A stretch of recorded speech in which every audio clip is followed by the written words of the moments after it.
R V Babu Hindu Aikyavedi അദ്ദേഹം കൂടി നമുക്കൊപ്പമുണ്ട്. Shri R V Babu, വാപുര സങ്കല്പം വാവർ എന്നതല്ല വാപുര സങ്കല്പമുണ്ട് എന്നതാണ് നമ്മുടെ തർക്ക വിഷയം. ഈ വാപുര സങ്കല്പത്തെ, വാവരല്ല വാപുര എന്ന വാദത്തെ നിങ്ങൾ അംഗീകരിക്കുന്നുണ്ടോ? ഇത് ഓൾറെഡി ഒരു പുസ്തകം വെച്ചിട്ടല്ലല്ലോ, അതിനു മുൻപ് പുസ്തകങ്ങൾ ഇറങ്ങിയിട്ടുണ്ട്. ശ്രീബോധനാഥ വ്യാഖ്യാനം മാത്രമല്ല, അതിനു മുമ്പത്തുള്ള പുസ്തകങ്ങളിലും ഇറങ്ങിയിട്ടുണ്ട്. രാഹുൽ ഈശ്വർ ഉയർത്തി കാണിക്കുന്ന ഒരു ഒറ്റ പുസ്തകമാണ്.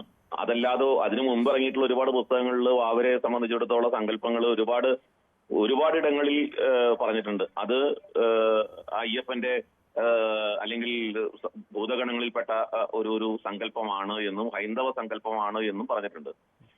രാഹുൽ ഈശ്വർ ഒരൊറ്റ പുസ്തകമാണ് ഉയർത്തി കാണിക്കുന്നത്. ഞാൻ അതിന് പകരം ഒരുപാട് പുസ്തകങ്ങൾ അദ്ദേഹത്തിന് കാണിച്ചു കൊടുക്കാം.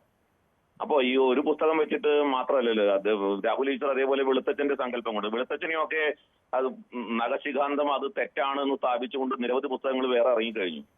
അപ്പോ അതൊക്കെ ഒരു പുസ്തകം വെച്ചിട്ട് അതിനെയൊക്കെ ന്യായീകരിക്കുന്നതിൽ യാതൊരു അർത്ഥമില്ല.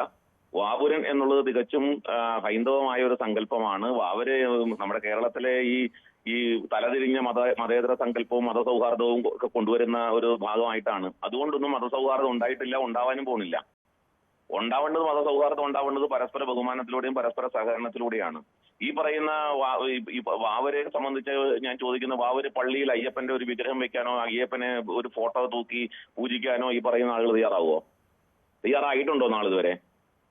അപ്പൊ ഇത് ഈ പറയുന്നതിലൊന്നും അർത്ഥമില്ല. നമ്മൾ മാത്രം അംഗീകരിച്ചാൽ പോരല്ലോ, ബാക്കി മുസ്ലിം സമുദായം അംഗീകരിക്കണ്ടേ? മുസ്ലിം സമുദായം ആ തരത്തിൽ അംഗീകരിക്കുന്നുണ്ടോ? ഇല്ലല്ലോ. പിന്നെ തെറ്റായ ഒരു വ്യാഖ്യാനത്തിലൂടെ ഇതിനെയൊക്കെ മതസൗഹാർദ്ദം എന്നൊക്കെയുള്ള ഇതൊരു വികലമായ മതസൗഹാർദ്ദ സങ്കല്പമാണ്. ഇതുപോലെ നമ്മൾ ഈ കൊച്ചുകുട്ടികളെ സ്കൂളില് ഘോഷയാത്രയുടെ മുമ്പിൽ ക്രിസ്ത്യാനിയുടെയും മുസ്ലിമിന്റെയും ഹിന്ദുവിന്റെയും വേഷം കെട്ടിച്ച് നടത്തിക്കാറില്ലേ? വേഷം കെട്ടുകളാണ് അതൊക്കെ. അങ്ങനെയും മതസൗഹാർദ്ദം ഉണ്ടാവും. മതസൗഹാർദ്ദം ഉണ്ടാവേണ്ടത് നമ്മുടെ ഇടപെടലുകളിൽ മനസ്സിൽ നിന്നാണ് ഉണ്ടാവേണ്ടത്. പരസ്പരം ബഹുമാനിക്കുകയും അംഗീകരിക്കുകയും ചെയ്തുകൊണ്ടാണ്. ശ്രീ ആർ വി ബാബു, നമ്മൾ കാലങ്ങളായി അല്ല, ഇതൊരു വലിയ തർക്ക വിഷയമാവാം. പക്ഷേ ഒരു കാര്യമുണ്ട്, നമ്മൾ കാലങ്ങളായി ശബരിമല വിശ്വാസവുമായി ബന്ധപ്പെട്ട് പറഞ്ഞു പോകുന്ന പേരാണ് വാവരുടേത്. ശബരിമല ക്ഷേത്രത്തോട് അനുബന്ധിച്ച് തന്നെ വാവർ സ്വാമിക്ക് ഒരു നടയുമുണ്ട്. അങ്ങനെ ഒരു വലിയ വിശാലമായ സങ്കല്പത്തിലാണ് ശബരിമല എന്ന സംവിധാനം തന്നെ നിലനിൽക്കുന്നതും വിശ്വാസികളൊക്കെ അവിടെ വന്നു പോകുന്നതിന് മുഖ്യ കാരണവും അതുതന്നെയാവാം. അപ്പോൾ അതിപ്പോൾ തിരുത്തണമെന്നൊരു വാദം നിങ്ങൾ ശക്തമായി ഉന്നയിക്കുന്നുണ്ടോ? അല്ലെന്നേ, ഇപ്പൊ അവിടെ പോകുന്ന ആൾക്കാർ അവിടെ പോകുന്നത് തടയാനായിട്ടും ശ്രമിച്ചിട്ടില്ലല്ലോ. മറിച്ച് യഥാർത്ഥത്തിൽ വാവൂരൻ ആരാണ് എന്ന സങ്കല്പത്തിൽ അവിടെ വാവൂരന് ഒരു ക്ഷേത്രം പണിയുന്നു. ക്ഷേത്രം പണിയാനായിട്ട് അത് മൗലിക അവകാശമാണ്. അത് പണിയാൻ ആർക്കും തടസ്സപ്പെടുത്താൻ സാധ്യമല്ല. ഇപ്പൊ കോടതി അങ്ങനെ ചെയ്തിട്ടുണ്ടെങ്കിൽ അത് താൽക്കാലികമായ ഒരു വിധിയായിട്ട് കണക്കാക്കിയാൽ മതി. അതിന്റെ ഫൈനൽ ജഡ്ജ്മെന്റിലേക്ക് പോകുന്ന സമയത്ത് അതിനൊക്കെ മാറ്റം വരും എന്നാണ് ഞാൻ വിചാരിക്കുന്നത്. കാരണം ഇവിടെ കുറ്റിച്ചൂലിനെ വരെ ആരാധിക്കുന്ന സമൂഹമാണ് ഹിന്ദുക്കൾ. അപ്പോൾ വാവൂരിനെ ആരാധിക്കാൻ പാടില്ല, അതിന് ക്ഷേത്രം ഉണ്ടാക്കാൻ പാടില്ല എന്ന് പറയാനായിട്ട് നമ്മുടെ ഭരണഘടന അനുവദിക്കുന്നില്ല. ആർക്കും ആരെയും പ്രതിഷ്ഠ നടത്തി പൂജ നടത്താനുള്ള അവകാശം ഇന്ത്യയിലുണ്ട്. അപ്പോൾ അതിനെ തടസ്സപ്പെടുത്തുന്ന തരത്തിലുള്ള ഒരു സമീപനം ഉണ്ടാവേണ്ട കാര്യമില്ല. വാവരുടെ പള്ളിയിൽ പോയിട്ട് വാവരനെ തൊഴാൻ ആഗ്രഹിക്കുന്ന ഭക്തജനങ്ങൾ ഉണ്ടെങ്കിൽ അവിടെ പോയി തൊഴട്ടെ, അല്ലാത്തവർക്ക് ഇവിടെ പോയി തൊഴാം. അതിലെന്താ തെറ്റ്? എന്തിനാണ് ഇത്തരം വിലക്കുകൾ ഏർപ്പെടുത്തുന്നത്? ആർക്കാണ് ഭയം ഇതിനകത്ത്?